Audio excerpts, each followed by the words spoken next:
S'il vous plaît. Bonjour, je m'appelle Thibaut Massard, je suis professeur de droit à l'université Paris-Dauphine et j'interviens également dans le cadre d'un nouveau diplôme de Paris Sciences et Lettres qu'on appelle le CPES, le cycle pluridisciplinaire d'études supérieures. Alors, WooClap, je l'utilise assez fréquemment, généralement pour des sondages, pour tester les connaissances de mes étudiants. Donc, soit je le fais en mode véritablement d'interrogation, entre guillemets, notée, mais je peux le faire également pour sensibiliser les étudiants sur certains points, donc ça c'est tout en début de cours. Donc là j'utilise un peu toutes les fonctionnalités, c'est-à-dire que j'utilise également le système de l'image où il faut pointer éventuellement sur des zones de l'image lorsque je veux les sensibiliser, par exemple, sur un processus, une, une convention ou une opération juridique qui prend du temps et pouvoir bien identifier les différentes étapes et les placer sur un plan chronologique et logique. Alors quand on fait un sondage en début de cours, et donc le cours n'a pas encore commencé, le but de l'exercice consiste justement à faire tomber des préjugés, c'est-à-dire qu'eux-mêmes vont avoir des réponses toutes faites et le but consiste à démontrer que la réponse qu'ils ont formulée était fausse et expliquer pourquoi. Donc ça permet tout de suite de les mettre en mouvement cérébral, c'est-à-dire de les faire cogiter un peu plus sérieusement sur leurs connaissances et, et sur justement leur ignorance de certains éléments. Alors j'utilise effectivement WooClap différemment selon la taille de ma classe, c'est-à-dire devant un amphithéâtre de 800 étudiants, je l'utilise souvent en début de cours pour sensibiliser les étudiants sur certains points du cours que j'aborderai par la suite.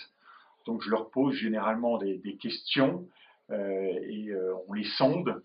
Et c'est en fonction du sondage, du résultat du sondage, qu'on commence le cours en essayant évidemment de surmonter les préjugés qu'ils ont pu avoir. Alors que quand j'ai des groupes plus réduits, j'utilise WooClap, soit éventuellement pour sensibiliser en début de cours, mais j'utilise WooClap pour noter les étudiants, donc je leur fais passer de vrais QCM notés, et ça fonctionne évidemment très bien puisqu'on a les résultats immédiatement. Et donc les étudiants savent immédiatement d'ailleurs quelle est leur note. Et d'ailleurs on discute après coup immédiatement du résultat de leur QCM, ce qui me permet d'ailleurs de détecter éventuellement des étudiants décrocheurs, ce qui peut être le cas quand on a un public composé d'étudiants étrangers.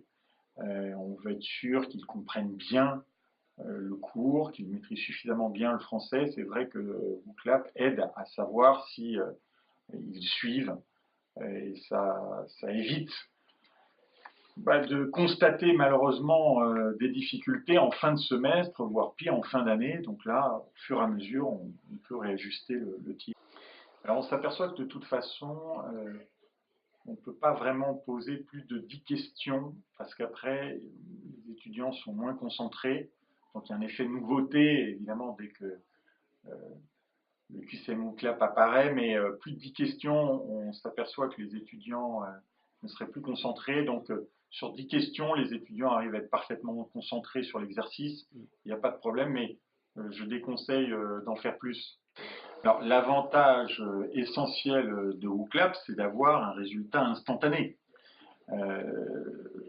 Donc on a les résultats immédiatement du sondage et ça permet aux étudiants de répondre au sondage quand bien même ils n'auraient pas d'ordinateur avec eux. Donc tout le monde arrive à se connecter, à répondre au sondage et ça évidemment c'est la grande nouveauté. Avant on pouvait utiliser ce qu'on appelle chez nous MyCourse, mais ça nécessitait une programmation assez lourde et en plus c'était même pas en temps réel. Les étudiants devaient répondre au sondage chez eux. Donc, évidemment, c'est quand même c'est plus efficace. C'est d'autant plus efficace qu'en réalité, l'interface professeur est vraiment extrêmement facile à maîtriser. Et donc n'importe quel enseignant peut tout de suite mettre en place des QCM simples, sans aucune connaissance en informatique. Alors, par définition, ça oblige du côté de l'enseignant à s'adapter aux résultats des sondages. Parce que par définition, on ne connaît pas par avance le résultat des questions qu'on va poser, donc ça nécessite une certaine réactivité de la part de l'enseignant. Donc il faut qu'il anticipe évidemment les réponses qui pourraient être données. Enfin, généralement, tous les enseignants sont suffisamment rodés à ce genre d'exercice pour pouvoir évidemment s'adapter aux réponses données par les étudiants, d'autant plus que les réponses sont souvent évidemment fermées, donc ça permet d'entrée de jeu de savoir vers où on peut aller et vers où on doit les amener surtout. Alors le conseil, c'est vraiment d'utiliser WooClap, surtout si on a un effectif réduit. Si on a un effectif réduit, le fait de noter très régulièrement les étudiants, donc via la plateforme WooClap, ça paraît très intéressant parce que ça permet d'assurer un suivi des étudiants et de la connaissance des étudiants, et ça maintient les étudiants un peu sous pression à chaque intervention parce que du coup ils sont obligés d'abord de suivre ce qu'on est en train de dire parce qu'ils savent qu'ils auront un test WooClap peut-être dans la foulée, ou d'avoir appris le cours d'avant pour pouvoir répondre au test WooClap. Donc ça, c'est plutôt une très bonne chose, d'autant plus qu'en fait, du côté professeur, c'est très facile à mettre en place. Donc ce n'est pas du tout chronophage, il n'y a pas de notation du côté professeur, donc il suffit juste de préparer les questions et c'est assez simple à mettre en œuvre et ça permet vraiment d'avoir des étudiants qui sont beaucoup plus focalisés et qui ne dorment pas du tout en cours. En revanche, si on a un amphithéâtre plus large, il faut vraiment l'utiliser de manière un peu plus conviviale, c'est-à-dire vraiment de manière ludique, puisque par définition, il n'y aura pas de notation. Donc, en prévoyant des questions un peu surprenantes ou des sondages un peu plus originaux.